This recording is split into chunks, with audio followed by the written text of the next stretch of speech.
আজকে আমরা আসাম টেটের বাংলার 30টি এমসিকিউ কোয়েশ্চন এর সমাধান করব। কোনটি শুদ্ধ বা কোনটি সঠিক আর কোনটি ভুল।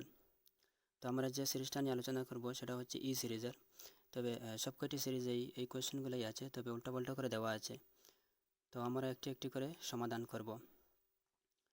তো আমরা যে 30টি এমসিকিউ নিয়ে আলোচনা করব সবগুলি একটি একটি করে আমরা আলোচনা করব। তো যে কোয়েশ্চনগুলো আসাম টেটের বাংলায় ছিল সেগুলা হচ্ছে 70 নম্বর পেজের কোয়েশ্চনের 121 হইতে 150 পর্যন্ত। তো প্রথমে আমরা 121 নম্বর কোয়েশ্চনের সমাধান করি। তো প্রথমে আপনারা দেখতে পাচ্ছেন সুকুমার রায়ের মৃত্যু হয়। তো এখানে অপশানে দেওয়া আছে, প্রথম অপশানে 1915, অপশান বিতে দেওয়া আছে 1923, অপশান সিতে দেওয়া আছে 1925 আর অপশান ডিতে দেওয়া আছে 1927। তো এর মধ্যে কোনটি কারেক্ট? আমরা সবাই জানি যে সুকুমার রায় জন্মগ্রহণ করেন 1923 সালে। তো এই কোয়েশ্চনের আনসার হবে বি, সুকুমার রায়ের মৃত্যু 1923। এরপরের কোয়েশ্চনে আমরা দেখতে পাচ্ছি নিম্নলিখিত শব্দগুলি কোনটি স্বরসন্ধি। তো এখানে আপনাদেরকে বুঝতে হবে যে 122 নম্বর কোয়েশ্চনের মধ্যে কোনটি হবে স্বরসন্ধি। তো এখানে অনেকে ভাবতে পারেন দিগন্ত দিকযুগান্ত, এটাই হবে স্বরসন্ধি, তবে আমাদের চিন্তাধারণা ভুল। এখানে যেটা স্বরসন্ধি হবে সেটা হচ্ছে মনীন্দ্র, অপশন সি। এর পরবর্তী কোয়েশ্চেন আপনারা দেখতেই পাচ্ছেন, বাংলা বর্ণমালায় কিসের উপর ভিত্তি করে দুইটি শ্রেণীতে ভাগ করা হয়েছে।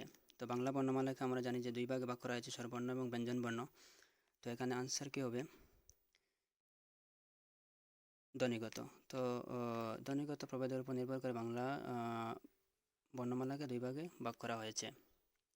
এরপরে আমরা 124 নম্বর কোয়েশ্চন দেখব। 124 নম্বর কোয়েশ্চনে বলা হচ্ছে নিম্নলিখিত শব্দগুলির কোনটি ব্যঞ্জন সন্ধি। তো আপনাদেরকে জানতে হবে যেখানে ব্যঞ্জন সন্ধি কোনটি।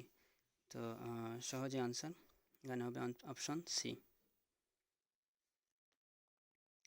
এরপরে হচ্ছে 125 নম্বর কোয়েশ্চন, কাজী নজরুল ইসলাম জন্মগ্রহণ করেন। তো এই কোয়েশ্চনটাতে যে অপশনগুলো দেওয়া আছে তাদের মধ্যে একটিও সঠিক নেই। কাজী নজরুল ইসলাম অরিজিনালি জন্মগ্রহণ করেন 1899, তবে যেহেতু অপশানে নেই তাই আমরা এর নিকটে যে অপশানটা আছে সেই অপশানটা আমরা চয়েস করব। যেহেতু নেই তাই এখানে আমরা 1898টা চয়েস করলাম। তবে কাজী নজরুল ইসলাম জন্মগ্রহণ করেন 1899 সালে। যেহেতু কাজী নজরুল ইসলাম 1899 সালে জন্মগ্রহণ করেন তাই এখানে যেহেতু কোনো অপশন নেই 1899, তাই আমরা যেটা চয়েস করব সেটা হচ্ছে 1898। পরবর্তী বোর্ডে আমরা আলোচনা করব 126 হইতে 130। তো এখন 126 নম্বর কোয়েশ্চন। তো 126 নম্বর কোয়েশ্চন আপনারা দেখতে পাচ্ছেন, কাজী নজরুল ইসলাম 1922 খ্রিস্টাব্দে যে বিখ্যাত কাব্যখানি লিখেছিলেন তার নাম কি? 1922 খ্রিস্টাব্দে যে কাজী নজরুল ইসলাম যে বিখ্যাত তার কাব্যখানি লিখেছিলেন সেটির নাম কি? তো এখানে আপনারা দেখতে পাচ্ছেন অনেকগুলো অপশন দেওয়া আছে। এর মধ্যে 1922 খ্রিস্টাব্দে যে কাব্যখানি লিখেছিলেন তার নাম হচ্ছে অগ্নিবীণা। এখানে যে কারেক্ট অপশন সেটা হচ্ছে অগ্নিবীণা। তারপরে 127, কেচে গন্ডুস বাগধারাটির অর্থ কী? তো 127 নম্বর কোয়েশ্চেনের যেটা আনসার হবে সেটা হচ্ছে অপশন বি, গোড়া থেকে শুরু করা। তারপরে আপনারা দেখতে পাচ্ছেন 128 নম্বর কোয়েশ্চেনে দেওয়া আছে নিম্নলিখিত কোন বিবর্তিত ভাষা থেকে বাংলা ভাষার জন্ম হয়। বাংলা ভাষার কোন বিবর্তিত ভাষা থেকে জন্ম হয়েছে? তো এখানে আপনারা দেখতে পাচ্ছেন যে এটা শুদ্ধ অপশন, সেটা হবে মাগধী অপভ্রংশ। অনেকে হয়তো এই অপশনটা হয়তো চয়েস করেছেন, তবে এটা ভুল। এখানে যেটা কারেক্ট আনসার হবে সেটা হচ্ছে মাগধী অপভ্রংশ, অপশন সি। এর পরবর্তীতে আপনারা দেখতে পাচ্ছেন 129, সুকুমার রায়ের পিতার নাম কি? তো সুকুমার রায়ের পিতার নাম ছিল, আমরা সবাই জানি, এটা অনেক সহজ কোয়েশ্চন, অপশন সি, উপেন্দ্র কিশোর রায়চৌধুরী। তারপরে আপনারা দেখতে পাচ্ছেন এখানে ব্যঞ্জনবর্ণের অন্তর্ভুক্ত 5টি তালব্য বর্ণ কোনগুলি? তো আমরা সহজেই জানি এটা হচ্ছে অপশন বি, চ, ছ, জ, ঝ, ঞ। এটাই হচ্ছে ব্যঞ্জনবর্ণের তালব্য বর্ণ। এখন আমরা দেখতে পাচ্ছি 131 নম্বর কোয়েশ্চন, শঙ্করদেবের দ্বিতীয় পত্নীর নাম কী ছিল? তো এখানে আমাদেরকে বুঝতে হবে শঙ্করদেবের দ্বিতীয় পত্নী, প্রথম পত্নী নয়। তো শঙ্করদেবের দ্বিতীয় পত্নী হচ্ছে, আমরা সহজেই জানি, কালিন্দী, অপশন সি। এর পরবর্তী কোয়েশ্চন 132, বাংলা স্বরবর্ণকে সাধারণত কয়টি শ্রেণীতে বিভক্ত করা হয়েছে? আমরা জানি বাংলা স্বরবর্ণকে দুইটি শ্রেণীতে ভাগ করা হয়েছে, একটা হচ্ছে মৌলিক, একটা হচ্ছে যৌগিক। তাহলে আমাদের অপশন যেটা হবে সত্য, কারেক্ট আনসার অপশন এ, দুটি।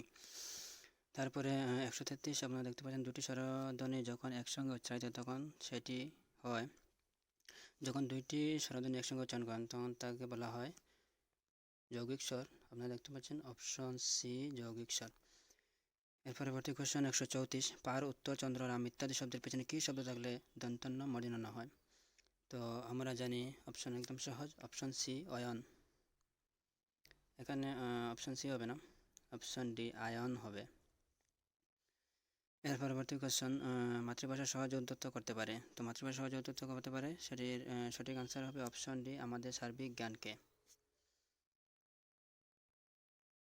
তো এখন 137 নম্বর কোয়েশ্চন দেখুন। 137 নম্বর কোয়েশ্চনে কী দেওয়া আছে? ভাষা শিক্ষার ক্ষেত্রে যে বিষয়টি সবচেয়ে গুরুত্বপূর্ণ, তো সেটা হচ্ছে শ্রবণ, অপশন বি, কারেক্ট। তারপর 137 নম্বর কোয়েশ্চন, উত্তর পূর্ববঙ্গের উপভাষা কি? এটা অনেক সহজ, অপশন সি, কামরূপী বা রাজবংশী।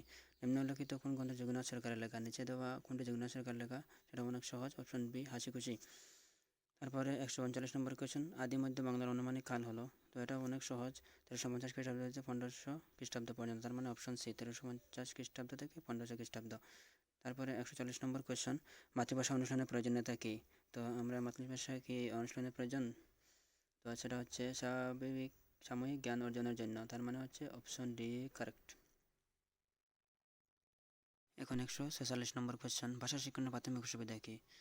তো ভাষা শিক্ষণের প্রাথমিক অসুবিধা হচ্ছে আঞ্চলিক ভাষার অসুবিধা, তার মানে হচ্ছে অপশন ডি।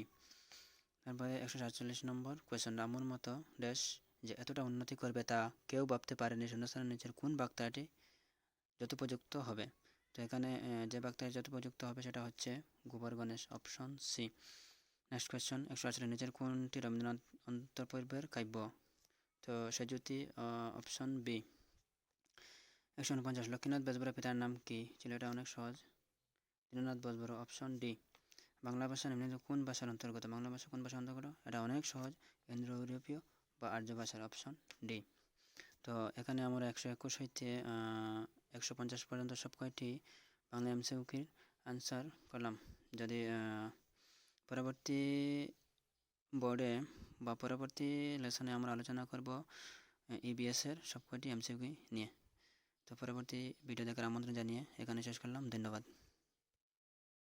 এখন 146 নম্বর কোয়েশ্চন, ভাষা শিক্ষণের প্রাথমিক অসুবিধা কী? তো ভাষা শিক্ষণের প্রাথমিক অসুবিধা হচ্ছে আঞ্চলিক ভাষার অসুবিধা, তার মানে হচ্ছে অপশন ডি।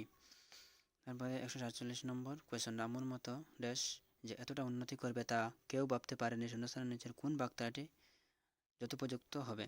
তো এখানে যে বাক্যটি যথোপযুক্ত হবে সেটা হচ্ছে গোবর গণেশ, অপশন সি। নেক্সট কোয়েশ্চন 148, নিচের কোনটি রবীন্দ্রনাথ অন্তর্পর্বের কাব্য?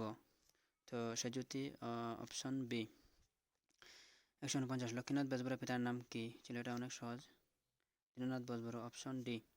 বাংলা ভাষা নিম্নলিখিত কোন ভাষার অন্তর্গত? বাংলা ভাষা কোন ভাষার অন্তর্গত? এটা অনেক সহজ, ইন্দো ইউরোপীয় বা আর্য ভাষার, অপশন ডি। তো এখানে আমরা 121 হইতে 150 পর্যন্ত সব কয়টি বাংলা এমসিকিউর আনসার করলাম। যদি পরবর্তী বোর্ডে বা পরবর্তী লেসনে আমরা আলোচনা করব ইবিএসের সব কয়টি এমসিকিউ নিয়ে। তো পরবর্তী ভিডিও দেখার আমন্ত্রণ জানিয়ে এখানে শেষ করলাম, ধন্যবাদ।